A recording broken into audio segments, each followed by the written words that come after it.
Lesson 4, the equilibrium expression. The equilibrium constant, a dimensionless number that relates the difference in product concentrations to reactant concentrations. KQ is temperature dependent. A change in temperature will shift equilibrium, causing concentrations to change. Since KQ is based on equilibrium concentrations, its value changes as well. So that means each time we have an equation, the KEQ value that is given is for that reaction at that specific temperature. If the reaction was conducted at a different temperature, we would have to look up the KEQ value for that reaction at that temperature. KEQ is based on concentration, thus it only applies to aqueous and gas. Solids and liquids are not included since their concentrations do not change. For the general equation, AA plus BB in equilibrium with CCDD, the lowercase letters represent the numbers used to balance the equation, whereas the uppercase letters represent the chemical formulas found in the equation. And for this general equation, the KEQ expression is written as the concentration of C to the power of C times the concentration of D to the power of D over the concentration of A to the power of A and the concentration of B to the power of B. Note that we have the products over the reactants. Number 2, that the coefficients used to balance the equation have now become exponents in the KEQ expression.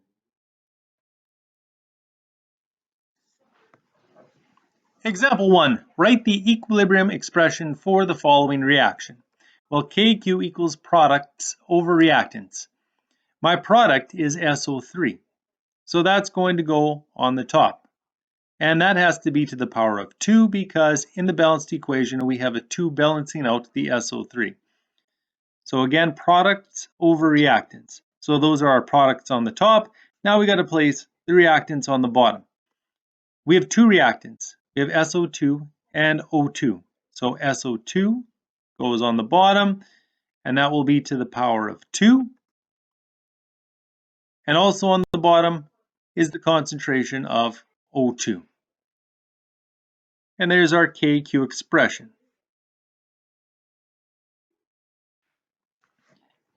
Example 2. Write the equilibrium expression for the following reaction. Now, if you're watching this on a video, I want you to pause right now. You guys all attempt this, and then once everyone has the expression written down, then we'll take a look to see what the answer is. All right, so now let's take a look to see what the KQ expression is for this reaction. And if you got this, it's wrong. But don't erase it. What I want you to do now is cross out the S8. Now, why would I do that? Because it's a solid, which means it has to be eliminated. Solids are eliminated. Please make that note. And next to it, I want you to write the KQ expression as it should be written, which is the concentration of sulfur dioxide to the power of 8 divided by the concentration of oxygen to the power of 8. Now, why is there a temperature given with the KQ value? If the temperature changes, equilibrium will shift. That will cause the concentrations of the products and reactants to change. This means that the KQ value would be different for this reaction at a temperature other than 298 Kelvin, in which case we would probably have to reference some big handbook of chemistry and find the specific KQ value for this reaction at that temperature in order for us to do any calculations. A large KQ value will favor the products. KQ, remember, equals products over reactants. And in this case, we're told the KQ value is extremely large. That means that when we are in equilibrium, the concentration of products must be many times larger than the concentration of reactants.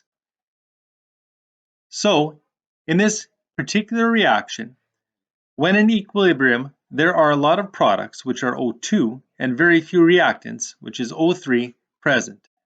Please pause and add these notes to your handout. Likewise, a small KEQ value will favor the reactants. Again, products over reactants. If products over reactants equals an extremely small number, that means the numerator must be much smaller than the denominator. So there are a lot of reactants, very few products when the system is in equilibrium.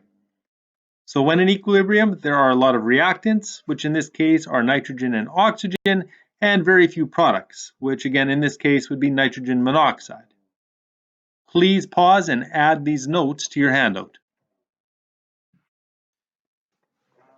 An intermediate KQ value does not strongly favor either side. Here the KQ value is 5.09 times 10 to the 0.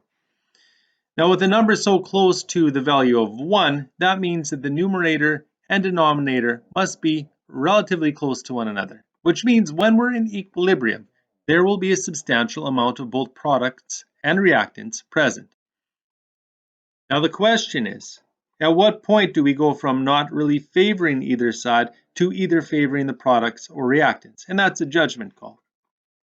In this class, we will consider a KQ value with an exponent between +3 and -3 to not strongly favor either side of the reaction. So what that means is, if I say the KQ value is 5.09 times 10 to the 3, that doesn't strongly favor either side. It's leaning towards the products, but there will still be a substantial amount of both products and reactants to be found in the reaction vessel. But if we have a KQ value of 5.09 times 10 to the 4, we say now that is starting to strongly favor the product side. Now, not overly important right now, but it will be important when we get into calculations in future lessons in this unit. Please pause and take down these notes, add them to your handout. KEQ is calculated by dividing the concentration of the products by the concentration of the reactants. If the reaction is written in the reverse direction, the fraction is inversed, and so is the KEQ value. Now, what does that mean? Well, we got an equilibrium arrow, which means that I could write the equation as nitrogen plus oxygen makes 2 nitrogen monoxide molecules, but I could also write it as 2 nitrogen monoxide molecules make 1 nitrogen and 1 oxygen molecule.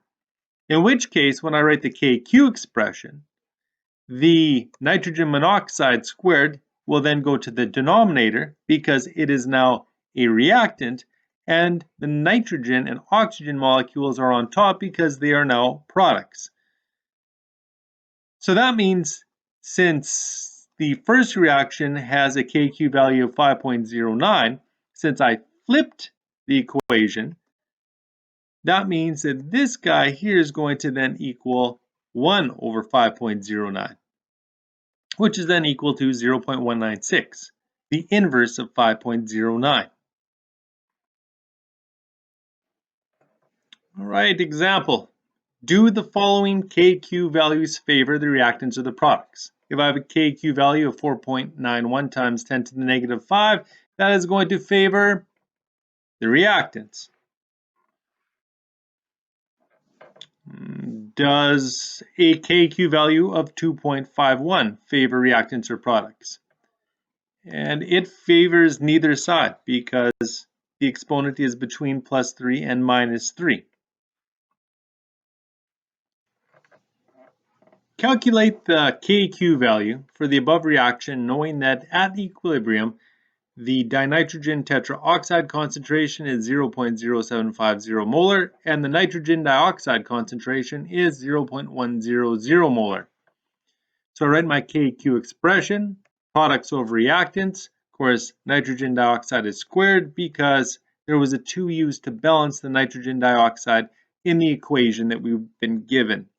Now, I substitute the values in for NO2 and N2O4, run it through my calculator, and I get 0.133, which is repeating on my calculator, so 0.133 is the KQ value for this reaction. So, what would be the KQ value for the exact same reaction, but written in reverse? Well, if the reaction is written in the opposite direction, the KQ value is inversed. So since the KQ value in the previous example was 0.133, if we reverse the reaction, we take the inverse of that number, and the KQ for that reaction is then 7.50, the inverse of 0.133.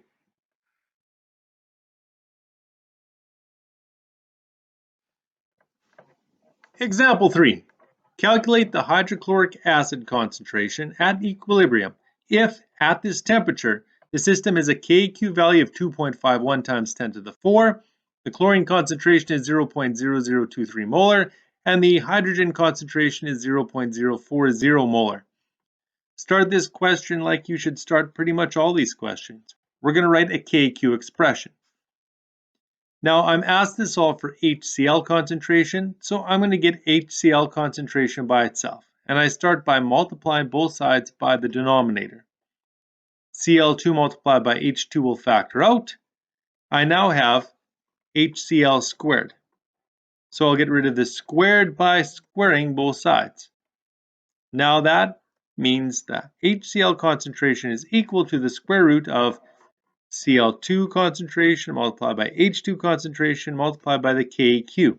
I can sub my numbers in, and if I punch this into my calculator, and if you're like me, you like to get your calculator to print out the correct answer for what you've put into it.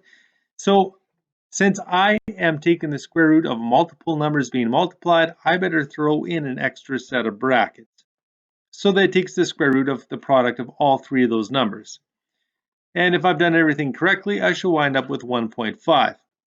Now, this is the concentration of HCl, so it must be measured in molarity. So 1.5 molar HCl. Box that answer. Whoop, it's done.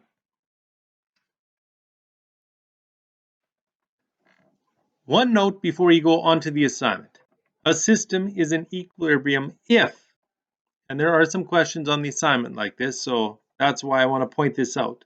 It says, is the system in equilibrium? And you're going to answer either yes or no. So a system is in equilibrium if, when the concentration subbed into the KQ expression equal the KQ value. If when you sub those numbers in, they do not equal the KQ value, the system is not in equilibrium. What is the system doing? Can you guess? The system is still shifting. And it will continue to shift until those concentrations do equal that KQ value. That's the end of the lesson. Start working on that EQ2 assignment.